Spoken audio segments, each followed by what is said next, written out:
What up? Hey, what up, dog? What up? Hey, what up, dog? What up? Hey, what up, dog? What up? Hey, what up, dog? What up, Dope Pride Nation? We back with Luke G's Field Review. Today we're going to be doing a breakdown of Bob Quinn's 2019 Combine press conference. Now, there was a lot of interesting things said in this press conference, and I'm going to do my best to break down and break the code of what he's truly saying about the Detroit Lions in this draft. So without further ado, let's get this thing started so we can go ahead and get into some facts. So at the 1 minute and 49 second mark, here's the question. When it comes to using free agency to help you build the roster, what's more important, adding one stud player or getting multiple blue chip talented players that can be a number of guys that fit the scheme? Yeah, that's something that we talk about really throughout the year. You know, kind of once the season kind of gets midway point, you start looking at your needs for next year, so I can concentrate my efforts on watching the guys that are going to be available, whether it's college or pro. So I think it's a really, you got to blend it, just like we talk about, you know, draft and free agency, you know, draft best player available or need, right? So, you know, sign 7 guys at X amount of dollars or sign 3 guys for, you know, that. It's a question that comes up every year, but it really comes down to what guys are available to you, what guys you think has a system fit, and what guys you know you might have some personal experience with that, you know, you feel better about giving a big contract to. And let me stop it right there, because if you notice that in that question that I read, it only asks about taking one stud player or taking multiple people to fit the scheme.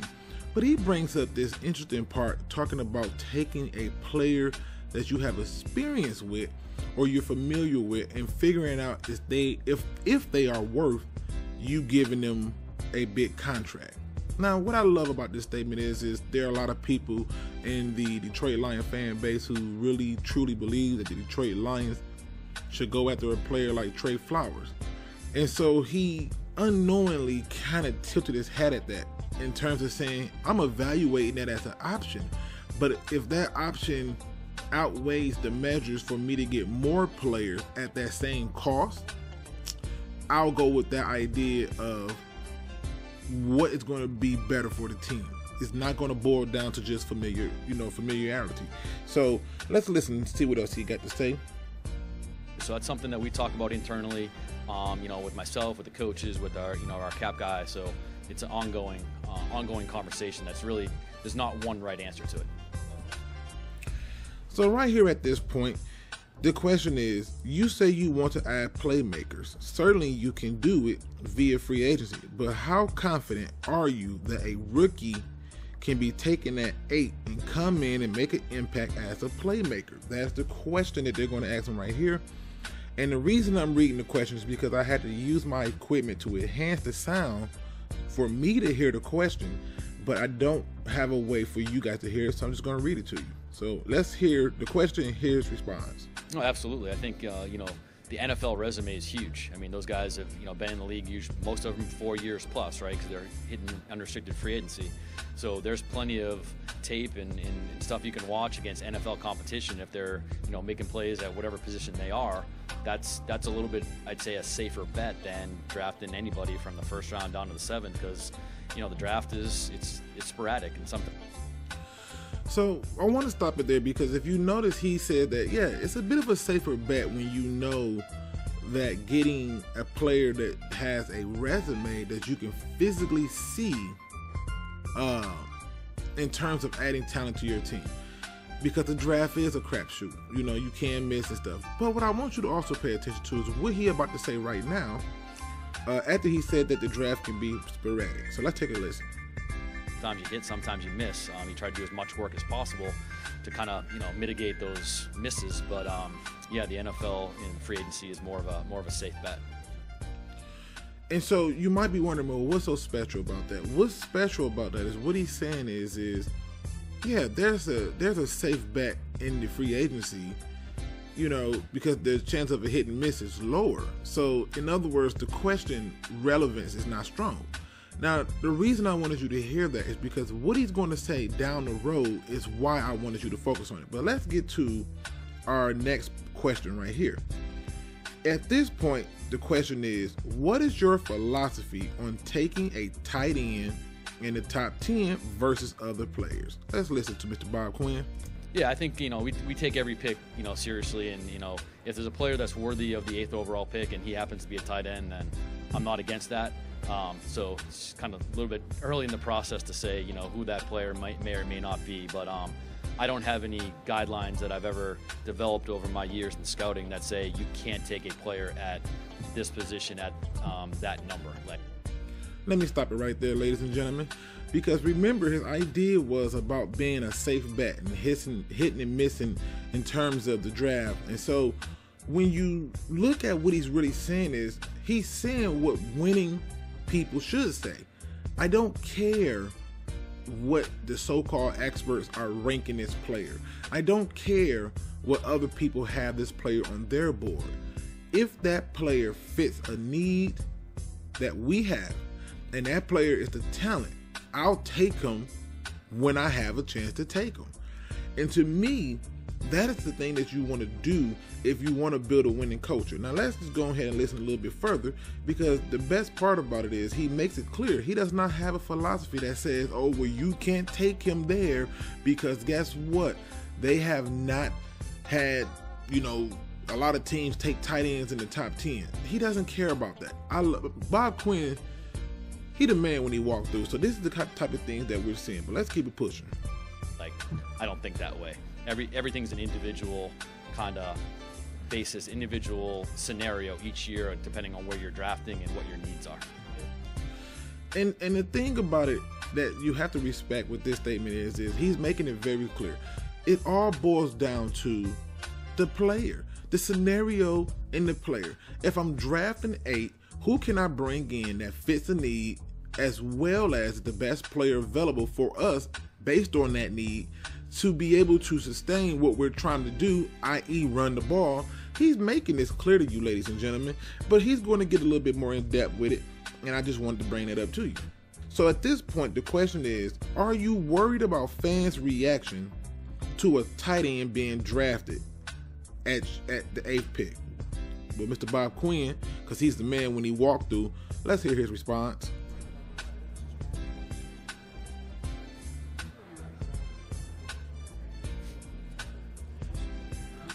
First of all, ladies and gentlemen, let's take a close, hard look at his face at this question as he laughs at it, because it's absurd to think that he would be so focused on what the fans are saying. And I'm going to tell you why this is a good thing.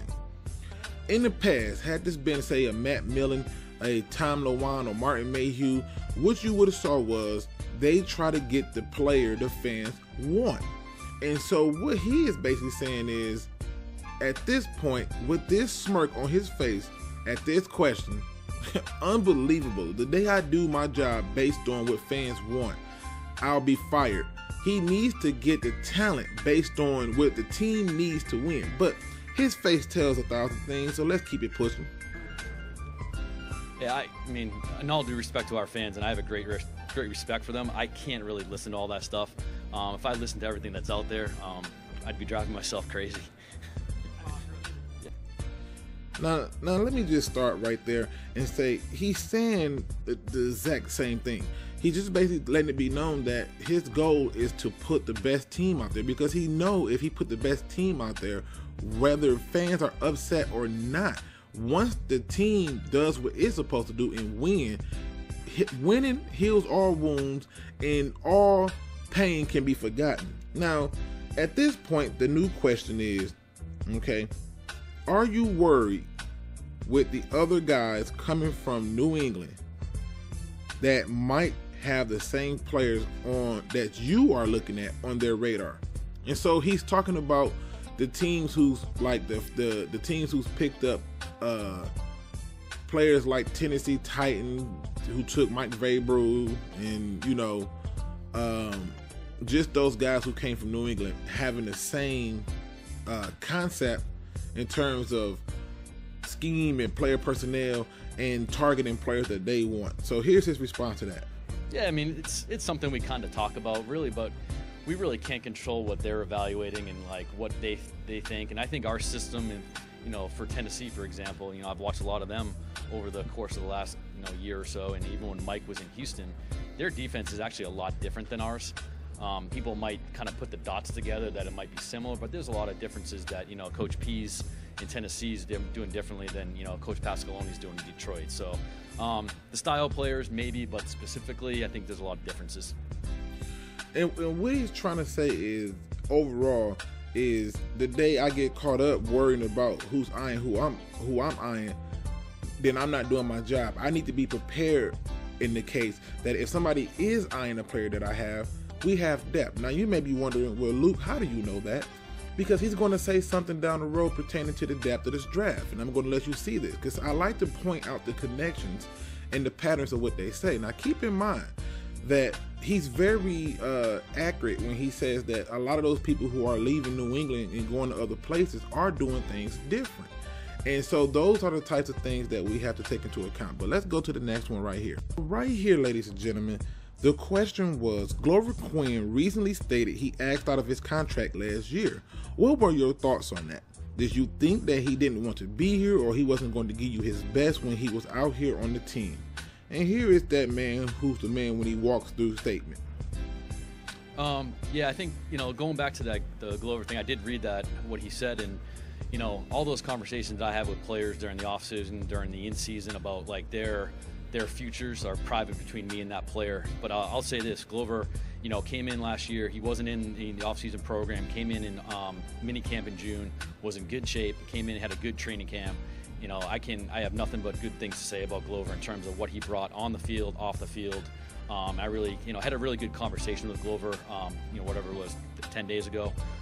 You know, Matt and I gave him a call and, you know, had a good conversation about a lot of things. And, you know, he'll land on his feet if he wants to play again. And he really, you know, for a veteran player, you know, he's been in the league a while. And when I came here 3 plus years ago, you know, he was one of the guys I leaned on. Like, you know, just I was new on the job. He'd been in the league a long time. And I have a great deal of respect for Glover and, you know, really feel like I have a friendship with him and a relationship with him, and that'll probably last forever. All right, ladies and gentlemen, what he's saying there is basically this. In so many nice words, we had a good conversation with Glover Quinn about the future of this team. We explained to Glover Quinn that he's not going to be a part of this future. There are other opportunities that we'll be more than willing to extend to you if you choose to not continue your career and play. But if you do, we wish you nothing but the best. We'll give you a reference, and that's it. It's no hard feelings. We appreciate everything you've done for this organization and all that you have given to this organization.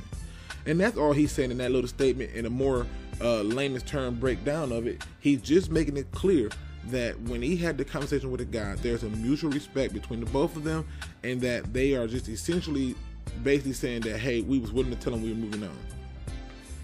Now this question right here is one that many people may wonder how long it's going to take for me to get to it, but here we go.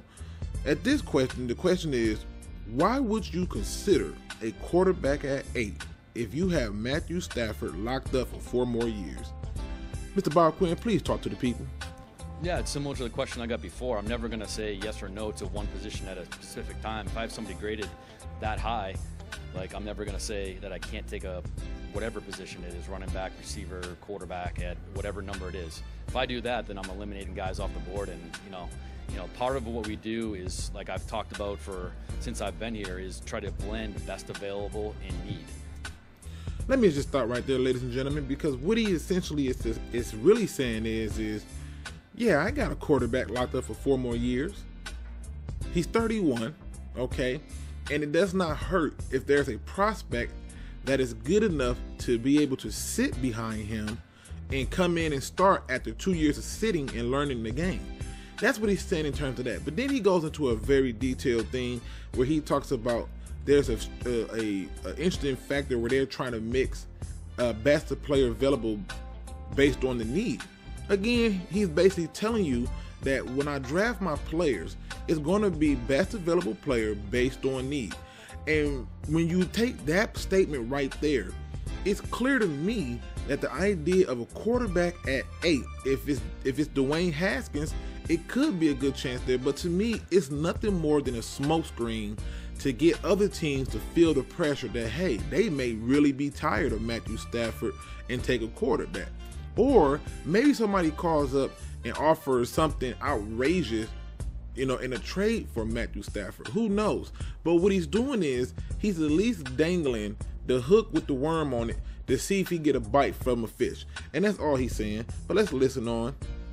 So, and sometimes it's a combination of both. So we get to this next question, okay? And the question is, we know it's early in the process. Are there any positions that are starting to jump out to you that matches your needs? Now, again, remember originally in the earlier part of the video, I told you, keep in mind that statement about what he said in terms of his philosophies and how he drafts and things like that. But here we go. Yeah, this is a really well-rounded draft. I would say, I think there was 45 or 50 additional juniors. Don't quote me on that number, but there was a large number more juniors that declared for the draft than even last year. So I'd say the middle rounds and kind of the core of the draft has a lot of more depth that I'd say in the last year or two. So, those positions is the offensive line has good depth. I think receiver core has good depth. Tight ends, obviously, a lot of those are underclassmen. I think there's probably 7 or 8 underclassmen that are projected to go pretty high. Let's stop right there, ladies and gentlemen. Okay. Notice that he said offensive line has good depth. He's referring to the middle of the draft. He said wide receivers has good depth. He's referring to the middle to the back end of the draft. But notice when he got to the tight end, he said there are about 7 guys who are projected to go high. And so now you may be wondering, well, isn't that more reason for the Lions to pass on a tight end like TJ Hockenson? No. In fact, what he's truly saying is if there are 7 top tight ends in this draft and there's 32 teams picking, how many teams after us pick that could take a tight end, and how many teams before we pick in the second round will take a tight end? So if you do the math on those amount of teams, they may end up taking maybe their absolute worst choice, and it may be a guy who can only just catch the ball versus a guy who can just only block. But it won't be a guy who's catching and blocking. Now, how I know that is what he's going to say later in this video, but let's keep on listening. There's some guys there's some positions that match up to need, but I think we're still, we're in February here. I think this is a big week to kind of see where everyone kind of ends up ranking, and then we get to the pro days and then our visits and stuff. So we have a lot of work to do, but I think, some of the stuff matches up. Now, I want you to pay close attention to that statement. Some of this stuff matches up. He talks about having to go to pro days and interviews and blah, blah, blah, blah, blah, and visits. Okay. Ladies and gentlemen, all he's saying is there's somebody in this draft at the tight end position that matches up. But let's go to this question right here, because the question states, tight end is such an important position, and we rarely see tight ends drafted in the top 10. Why do you think teams are reluctant to draft tight ends in the top 10? Is it a difficult position to evaluate? Mr. Bob Quinn, let's talk to the people. I really don't know. Now, I want y'all to understand something at this point. When he says I really don't know, he's going to break down something that's such a truth in terms of a tight end and why you don't see so many teams drafting tight ends in the top 10. Pay attention, people. It's a position that I'll say this, in college football, a lot of the times the tight ends are flexed out in the slot. There's only certain amount of offenses in college football that I would say are pro style. Most of them are spread 4 wide or 3 wide with the tight end displaced. So, you get into evaluating guys, you're like, wow, he's a good receiving tight end, right? But can he block? Whoa, did y'all catch that, ladies and gentlemen? Did y'all catch that? He's basically giving you some of these codes that we don't often pay attention to, or we overlook, or just somehow miss. He's clearly telling you when teams are evaluating a tight end and whether or not they should take a tight end high in the draft, it's really based on, well, okay, how were they used in college? Okay, what kind of system did they play in college? Okay, are they a great catching tight end? I mean, that's cool, but if you can't block and all you can do is catch, I'll take my chances and wait to get you later. Or are you just a blocking tight end who can't catch? Because that's cool, I'll just wait to get you later because I can always get a blocking tight end. But can you do both? And ladies and gentlemen, in my opinion, there is a tight end or two in this draft who can do both. And they will more than likely be drafted in the first round. Now, at the end of the day, that's how he's saying these teams are evaluated. But let's let the man talk. And you only, you go through all his film and you're like, well, there's only 60 plays of him with his hand in the three-point stance blocking a defensive end. So the sample size of watching collegiate tight ends block is really, depending, except for a couple of schools, there's not much there. Ladies and gentlemen, when he made the statement except for a couple of schools, he's referring to Iowa. Now you may be wondering, well, how do I know it's Iowa? Because I did my research, ladies and gentlemen, and what I found out was that there are particular schools such as Iowa and Wisconsin, pretty much those running teams, but those are some of the schools that are known for having tight ends that can block because of the style that they play.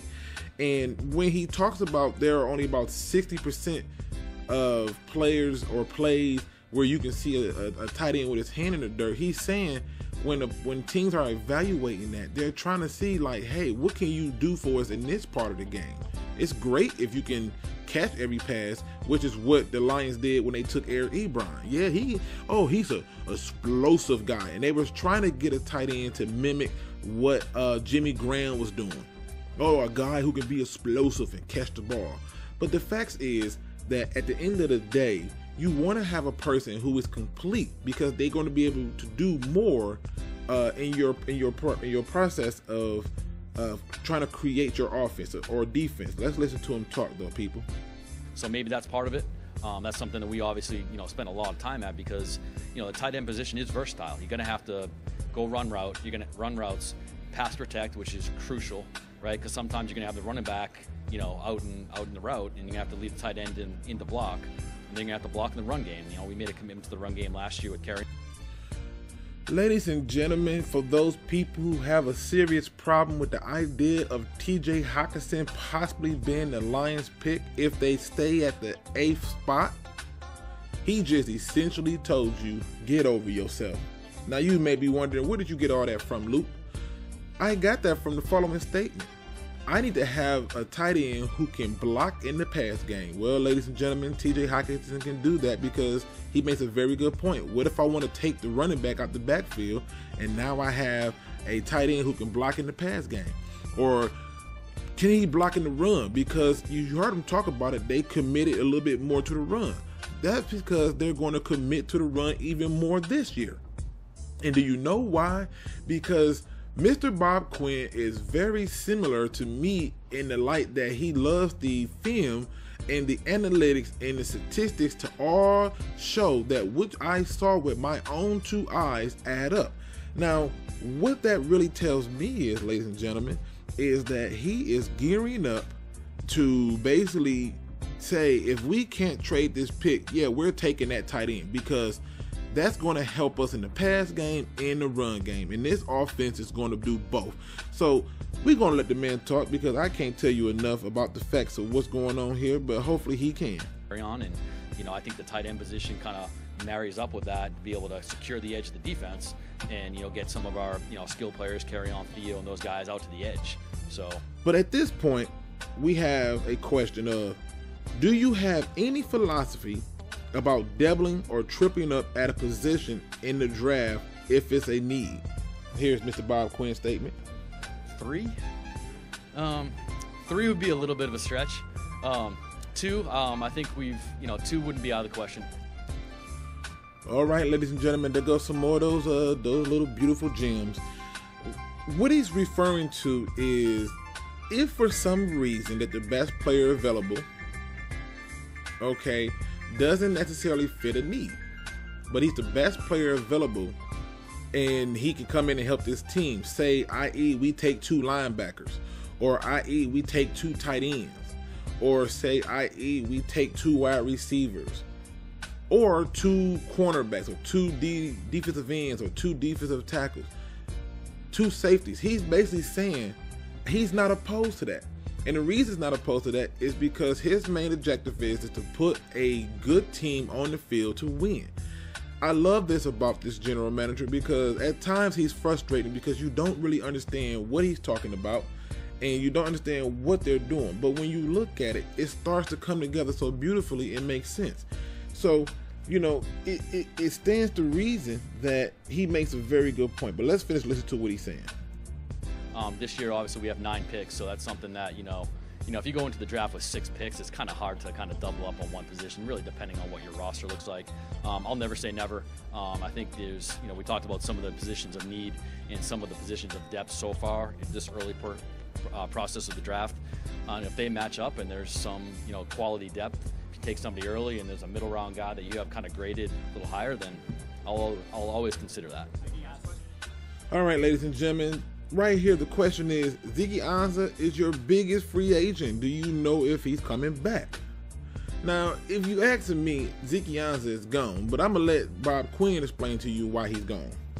Kind of still in the evaluation process with Ziggy. Ziggy obviously had a little bit more of a serious injury towards, mid-season, so that's probably more of a medical conversation than anything else right now. I don't really have those answers, so.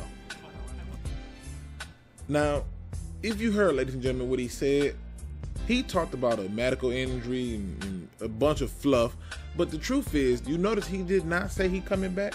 You notice he did not say we are in contact with his agent, in contact with Ziggy Ansah about getting a deal done. That's because they're going to basically say, listen, we're going to let this guy walk unless he's willing to come back for a substantially less pay cut than he would have gotten. And if he doesn't want to do that, then so be it. We'll see you Feliz La Vida. And it was great, okay? So, to me, that's it in terms of Ziggy Ansah. Now, this last question is him addressing a pick that he got criticized for, which is Teez Tabor. Let's listen to him do it. The question is, do you still see Teez Tabor as a cornerback? Yeah. Yeah, no, Teez is a corner. Teez, obviously actually came in the last couple weeks of the season. We kind of saw a little bit of an uptick with Teez. Kind of played with a little bit more confidence, played in the slot, played at nickel against Green Bay, and did a good job against some of those guys. So, listen, I still have faith in him. He obviously hasn't played as much as I would have hoped, but I think, we're not giving up on him. We actually had a conversation with him a couple days ago. So, he's a guy that we're, counting on to get better. Some guys, Teez was pretty young when we drafted him. So some guys take a huge step between year 1 and year 2. I'm hoping that Teez takes a big step from year 2 to year 3. So.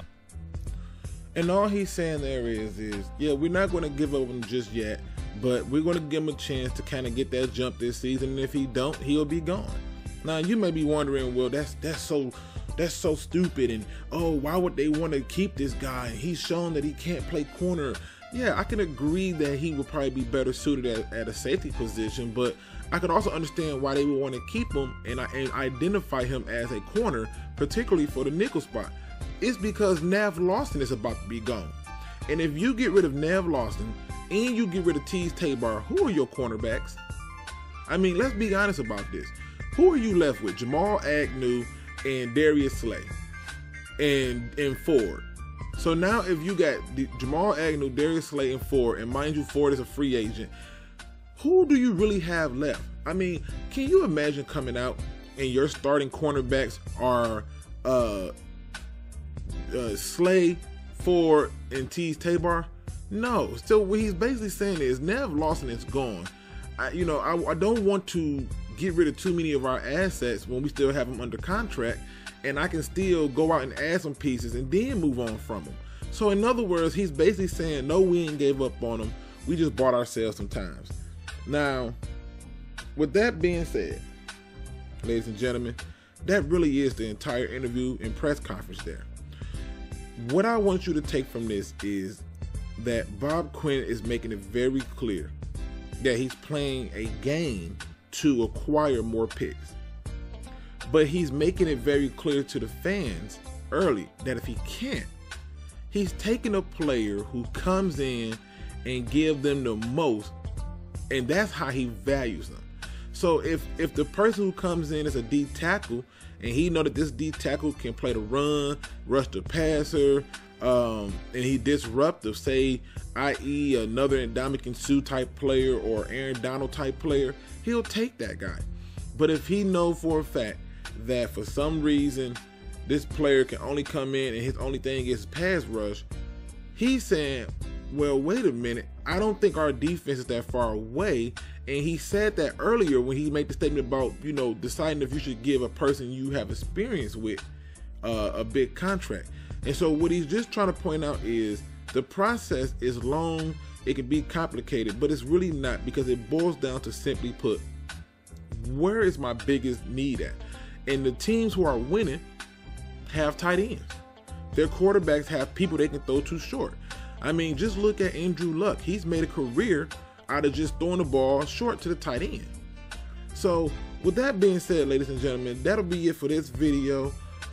Please make sure you hit that like, subscribe, and notification button so you can stay in the loop with these videos. And until next time, please do your research.